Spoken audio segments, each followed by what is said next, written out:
Good afternoon, ladies and gentlemen, I'm John, this is Many a True Nerd, and welcome back to Civilization VII. Where last time, we constructed our first railways and embraced communism. And today, right, things are about to get a bit silly.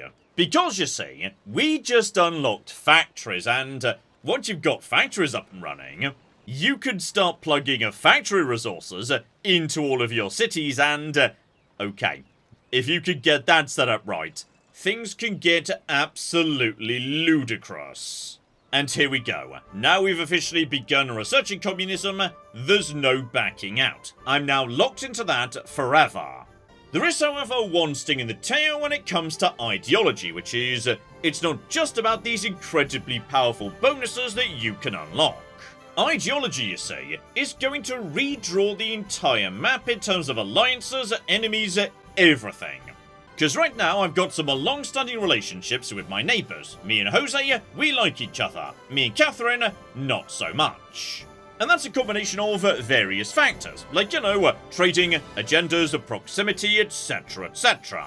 But ideology is more important than all of that. As a general rule, people of the same ideology are going to grow close. People of opposing ideologies are going to hate each other. Oh, and speaking of which, right. As far as I can tell, only one other person on the map has picked an ideology. And it's Harriet Tubman, who delightfully is, you know, playing as America, but has gone communism anyway. So, communist America, I love it. Anyway, this means that yes, me and her should become very good friends over time. Now that is excellent news for me, because, yeah, we are in fact very nearby to each other in all sorts of ways. She is basically dominant on the east coast of her continent, which is right next to my chain of islands, so if me and Harriet are friends, yeah, that basically means that these islands are pretty much safe, and, okay, that is marvellous news for me. Oh, and look what just finished building over in Yingchan. We've got a factory. So, let's talk about factories, because yes, they do take a bit of getting your head around, which is, you can basically choose any factory good down in the bottom left there, and plug it into the factory slot in a city that's got a factory. So right now, this city is, yes, rather struggling with happiness, so how about we start by giving them some cocoa? So, you know, we just plug that in there, beautiful. And once it's plugged in, you can put as many of those into that city as you're capable of fitting. So let's just, you know, take those spices out for a second, and we can put some more cocoa back in. And all of a sudden, right, we've got two. But I've got more cocoa down here, meaning, yeah, I need to invest in infrastructure that gives me more and more flipping slots so I can have more and more cocoa in one city. Stack enough goods, and the results can be ludicrous. Okay, I am not happy with what I'm seeing right here, nearby to my borders, which is... Okay. Isabella has just rocked up with a giant pile of horses and basically just walked straight in to this tiny independent power. An independent power I am one turn away from converting into my city-state. If she burns that before next turn. Okay, I don't care about ideology or strategic value or how much blood it takes. Isabella cocking burns. Oh, thank goodness. She didn't disperse them. That is excellent news right there. And a scientific city-state is precisely what I want to see. So, right. There's a unique building for modern-era science city-states, the Institute. Allows construction of the Institute Unique Improvement. Provides a +5 science and +2 science on adjacent wet or vegetated terrain. And, that's interesting. I've got a lot of vegetation dotted about my empire. Because, yeah, I rely on rainforests for a huge amount of my science and production. Like, these are such good tiles, I've never bothered taking them down or replacing them with urban stuff. The alternatives being right. All my science buildings generate a +1 science per city-state I'm suzerain of, which is pretty good. +5% science full stop, which is, I mean, for me, that's a bloody lot, actually. Okay, then free technology every time I become suzerain. That one's a bit on the flimsy side. Or alternatively, 25% production towards projects. And ultimately, yeah, winning the game requires building a big project, so that's tough. But I feel like actually, in my empire, I'm going to take a gamble and say the Institute might actually be kind of interesting. So okay, right now, yeah, right at the top of the empire, I've got these lovely spots right about here, where I've got a whole bunch of vegetation, where we're just doing wood cutting, all right next to each other. Right now, yeah, each individual tile generates 1 food, 4 production, 2 science, and 3 happiness, so what if I was to, like, you know, just have the Institute in play? Okay, so the tile itself is, yeah, 1, 4, 7, 3 happiness, pretty nice, and, oh my. Look at those tiles. That is 6 science off just a random woodcutter. That is nice. And that is far from the best spot we've got. So yeah, right here in Tokyo, there is so much vegetation around here. So just slap that right in the middle here and... oh my. Oh flipping my, this is right. This was definitely the right decision. And that's not the only exciting news right here in Tokyo. Because Tokyo just finished its factory. And unlike, yes, Yi-chan, Tokyo has got a lot of bloody slots available. So how about we plug in a nice cup of tea? So okay, just pop that in there. Beautiful. So, okay, bit of bonus science, absolutely. But what if we just put in, you know, a bit more tea? And then we just took out, say, yes, some wine. We don't need that. So we can put in even more tea than that. And, okay, as we just stack more and more science on Tokyo, that effect is going to get better and better.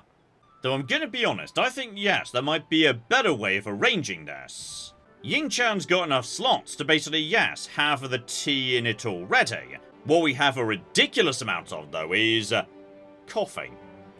5% production towards buildings and wonders. So, if we just, like, you know, start plugging coffee into Tokyo, all of a sudden, we are getting huge bonuses to how fast we can build, basically, caulking everything. And speaking of which, oh dear, I may have been building a bit too aggressively over in White Capital, because their happiness is not good. Okay, bare minimum, we can give them 6 happiness, and by building over some old buildings that aren't happiness buildings, yeah, we'll be getting rid of some negative effects as well. In fact, this would be perfect. Right here, we could get rid of the guild hall. That's definitely eating a big old pile of happiness. And okay, we've got a denouncement coming in from Isabella. Feel like we're definitely moving towards the Great War at this point, because it's pretty much impossible to make it through the modern era without a gigantic global ideology war. And speaking of which, right, if stuff's getting nasty, time to start upgrading my ships. In fact, ooh, that's not just any ship, that's my special unique ship. Which annoyingly isn't actually any better than its equivalent, it's just, you know, if it dies, actually, it doesn't. It goes back to a nearby settlement, so you get a second go. I will freely admit, though, there is one thing I am very confused about when it comes to factory resources, which is, when they were doing all, like, you know, the previews, etc, for Civ 7, they did say very clearly that, yeah, factory resources were going to be global bonuses. And for the life of me, I cannot figure out if they actually are or not. Because, yeah, if they were, as I plugged more cocoa into Wat Cabnel here, then, yeah, the happiness elsewhere ought to change, but it just doesn't. And I know what you're thinking, John, why don't you just check the highly convenient Civilopedia? Okay, it's a bit on the useless side, in many ways, which is, yeah, looking up resources, just says, factory resources, you plug in one type of resource. That's it. Makes no reference whatsoever to how they work. The factory page, equally useless. So yeah, if you know for certain whether that's definitely the case or not, please let me know in the comments, because I am not sure about that. Oh, and here we go. Relationships are shifting in the face of ideology. Me and Harriet now love each other because, yeah, shared ideology is more powerful than basically anything else. In fact, you know what? In the face of a very friendly relationship with Harriet here, I'm going to reposition my fleets. Ready to deal with, yeah, Isabella, or possibly Catherine down south. I'll split the fleet between the two. Because I can't prove she's about to attack, but... yeah. There's definitely troops are floating around nearby. And speaking of which, you're right. More troops. She's got way more land troops nearby than I've got, but if I can pick them off while they're on the water, that's going to make life much easier. Because I'm pretty sure, yeah, she may have a decent-sized army, but she has not got much navy. Actually, you know what? In no time whatsoever, we're going to have flight. Basically, yeah, whoever gets a flight first in the following war, they are dominant. There is nothing that a power that doesn't have planes can do against an air force. Oh, hang on. I think it might just have happened. And okay, it's Isabella who just kicked off the war. And Isabella is allied with Catherine, so next turn, right, she'll be coming in. However, the war was a surprise war from Isabella. She didn't properly denounce me because I blocked her from doing so, and as a result, right, I've got a bit of an advantage here. Speaking of which, oh dear. Guys, your troops are out on the ocean, aren't they? And that means I could just start bombarding them, and because that is, you know, infantry in a transport vessel, oh, you're in trouble now. The problem is, yeah, where they're attacking here, this is a relatively undefended settlement. No troops and no walls either. Okay, we need to get some troops up there in a hurry. Okay, do not panic and do not forget. I can start teleporting my troops anywhere I want to. So, yeah, this infantry that was down here. Now he's up here in the city I need to defend, though that does burn his movements. And yes, save up the rest of your money. We need to buy some troops here just to hold off the remnants that are going to make it past my navy. And yeah, Catherine will be coming in this next turn, unless she chooses to break her alliance to Isabella. But, you know, they've basically been allied since the beginning of the game. She's never failed to show up so far. And there we go, though. Oh, Frederick as well. And also, oh, blimey, it's everybody. Hang on, what the... oh, dear. I think a series of alliances just kicked in. Okay, so, that's a lot of people who now hate me. Guessing ideology has a hand to play in that, but, a bare minimum, okay. Some of these guys have got basically nothing to do with me. Harriet, I think it's time that me and you became a super awesome and mega best of friends, so okay. Communist powers activate, go get him, Harriet. Okay, and while I'm thinking about it, yeah. Sakai up here is now up to 15 population and generating 75 food before I even turn it into a fishing town. Sorry, did I say 75? I meant 96. So, right. This town is now generating a dumb amount of food, and that is now being shipped to, okay, all the nearby cities. And also, why do you keep shipping food there? I don't know why. The point is, yeah, Tokyo is now receiving a dumb amount of food from everybody, which is going to help an awful lot with, yeah, keeping more and more specialists rocking up. And in terms of saving that small island town, okay, I can toss some influence at Isabella here for the sake of further putting this war into my favour.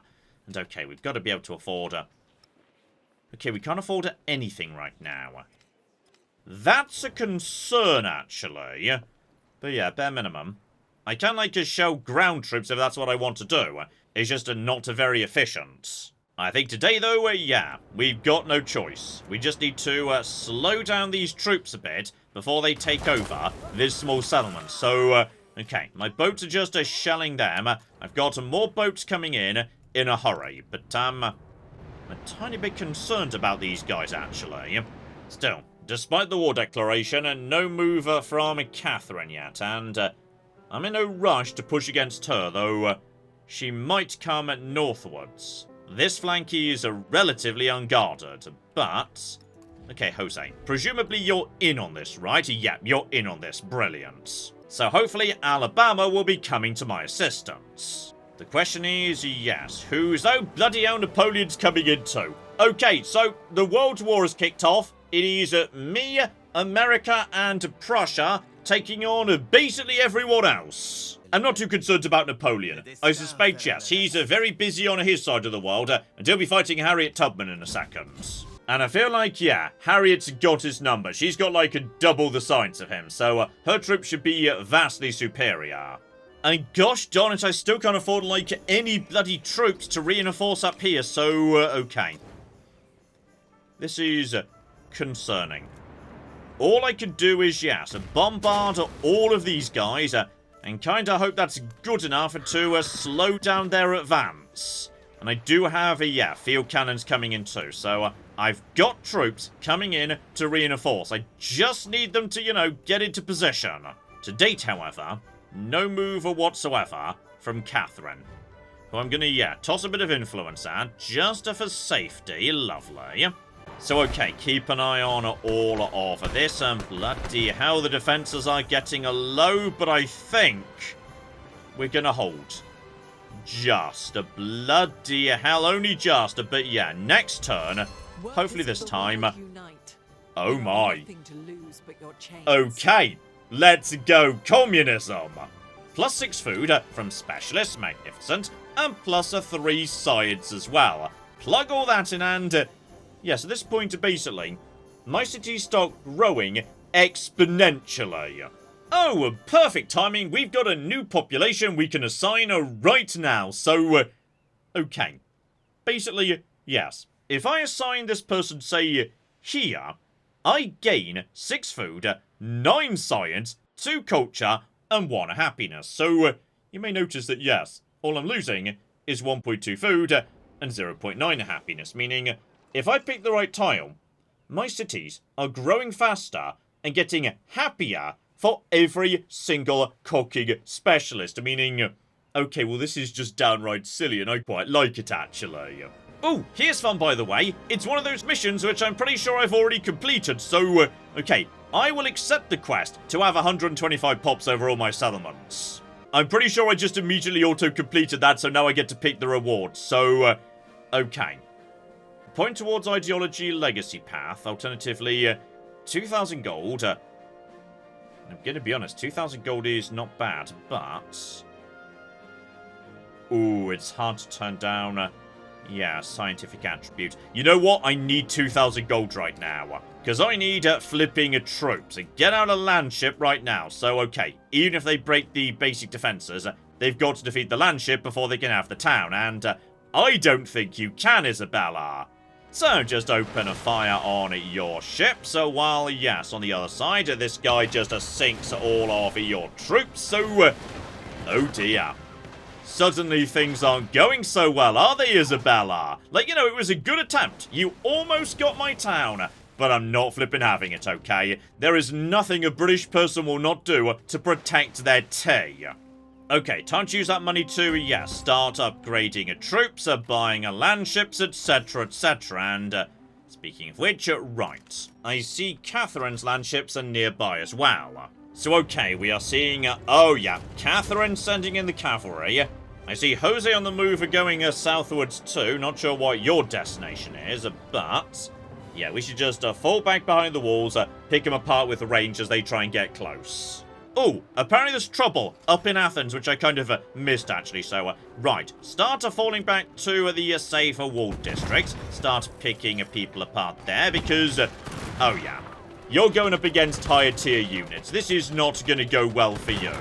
And as soon as we take control of the sea, oh yeah, you're in a huge, huge amount of trouble, actually. So, okay, no sign of troops are down south, as she's throwing everything right through here at Aquileia. So, right. Step by step, bit by bit. Oh, yeah. We can pick you guys apart. And sure, we might lose the odd engagement, but it kinda doesn't matter, though. Okay. That is interesting. Apparently, Catherine has got 10 oil. That is modestly concerning. Okay. Take out all these guys. We've got a good commander right behind us, so, you know, we can do some good work. There's only so much she could do. Bear in mind, yeah, Catherine isn't the Normans anymore. She can't just pull cavalry out of thin air. Oh, and look who's showing up to assist. Right. Harriet Tubman has sent a decent little fleet to help out with this nonsense in the ocean. So, okay. We've got reinforcements coming in. Athens is taking a bit of a pounding, but honestly, they're not making that much progress here. And if Catherine wants to toss away her troops here, then I'm willing to let her, though. Okay, if she's got 10 oil, I'm tossing a giant pile of influence and giving my troops a bit more of an edge in the war. And alright, she's just pushing in with more and more tanks, and won't deny, she's doing damage. We're cooking 10 oil, yeah. But, oh, Catherine, that's not gonna matter too much longer. Because we just unlocked the flipping aerodrome. So, right. What we want to do is, yes, ideally position this relatively nearby to her settlements over here. So, yeah, we can launch bombing runs on her city. You've served me well, Woodcutter, but it's time for you to, yes, be sacrificed for the greater goods. Now, my concern is, yeah, if I build another aerodrome here on the home continent, it's going to be in range to, you know, deal with any troops that attack Athens. But it's probably not in range to go on the offensive against, you know, all these guys. In which case, okay, it might just be time for some flipping aircraft carriers. And hilariously, right, down south in Catherine's own former city, this will be an excellent location from which to bomb the core of her empire.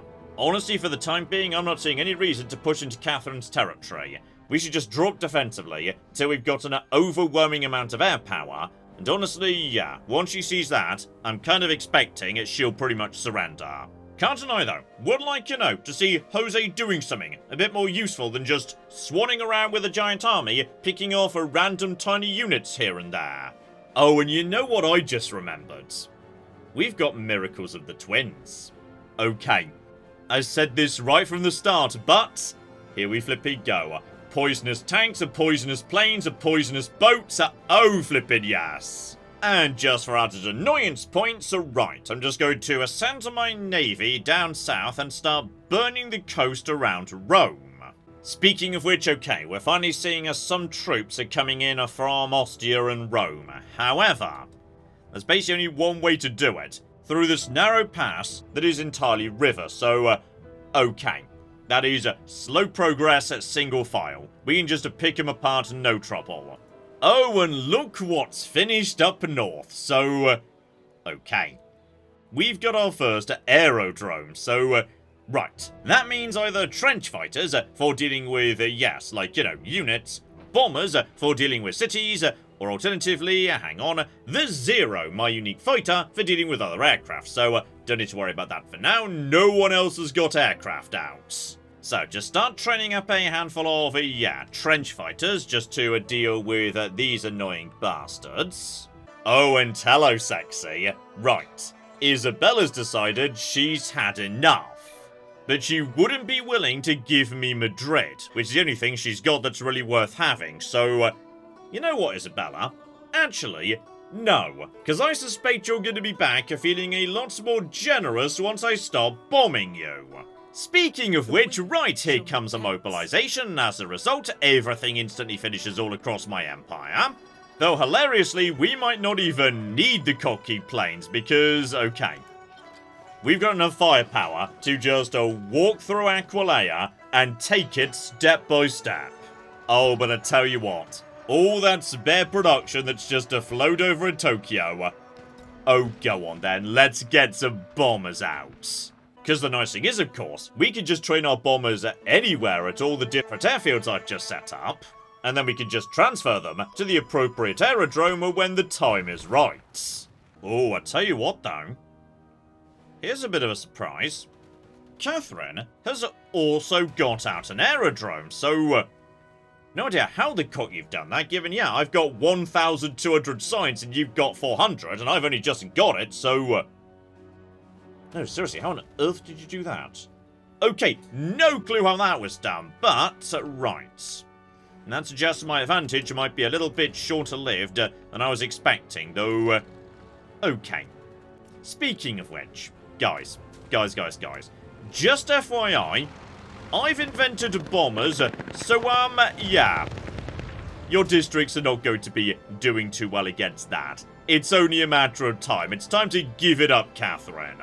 And with every passing moment, we are just spawning in more and more and more flipping bombers, though. I mean, I will give you, I am impressed that you managed to, flipping get out air defense this bloody early. It is the year 1818. I thought I was ahead of the curve here. Okay, just keep bombing the airfield. They can't defend their airfield if I just keep tossing bombers at it over and over again until it explodes. Still, over to the north, Spain most definitely does not have, anti-air defenses. That's not what they're up to, so, okay. We just, send a series of planes to do our bombing runs against their cavalry, slowly wipe them out bit by bit. And if you catch them on the open ocean, even better. So, okay. That is absolutely annihilating them. And as time goes by, yeah, we're also upgrading the planes that come out of this aerodrome. So straight away, let's get flipping tactical strikes going on so our bombers and trench fighters do a better job. Okay, the front against Catherine is becoming a bit of a mess, I will admit. But the point is we've now bombed their airfield into submission. It is now looking very damaged, very broken, so, okay. At this point, there shouldn't be much coming in to assist them. So, okay, let's just, check that theory by bombing the hell out of... Still got more bloody air defense. Just took down one of my bombers too. I'm gonna be honest, Catherine, you have impressed me today. What Catherine doesn't realise, however, is, yes, she is not onto a good thing here because I can just build more bombers. And every time I finish attack, they're just going to instantly complete, meaning, okay, you shoot down as many of my bombers as you want. I can make more faster than you can shoot them down. Okay. I can't help but be a tiny bit worried that, yes, during my little skirmish down bottom, round Rome, etc. More airfields. She's got cooking airfields everywhere. And that's going to mean, yeah, a huge amount of bloody air defense. Still, if we're struggling to use the bombers against Catherine, I think I know a better location to move them. So, how about we just, shuffle you over to my new aircraft carrier? Because up north, things are looking a lot more manageable. In particular, yeah, we can just have coordinated assaults against this city here. We have got tanks ready to just move on in. And okay, we've now got a city, which I'd be willing to return to Isabella as part of, a nice generous settlement involving me taking over Madrid. Before we do that, though, she just needs to understand that we mean flipping business. So, let's get to, set up this lovely, lovely trio of bombers right here.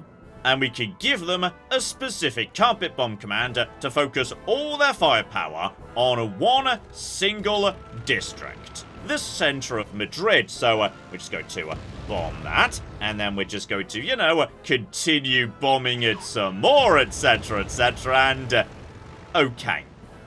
Isabella, you've just seen that we could take down half the defense of your city center in a single turn. And you've got no way of stopping me from continuing to do that over and over again forever. Let's talk deal. Okay, it turns out she doesn't even want the tiny island back. Honestly, you can have it anyway. I don't want it. It's filling up my settlement cap, so you just keep it, that's fine. And there we go. With that, Madrid is mine. Oh, poor Isabella. She's not having a good game. So, okay. I'm pretty confident at this point, yes. I could just send my aircraft carrier around the coast, bomb Frederick a bit, he'll probably back down, could send it round here, drop a few bombs on this side of the world, that's probably going to do the job too. But yes, that just leaves one problem. Catherine. Still, I would say, having absolutely humiliated Isabella at least, how about we call it a part there? But next time, right. I suspect we're coming up on the end here. With flight developed, I can start working on, yes, the various scientific mega projects. And honestly, my factories might be enough to push me over the line pretty damn soon too.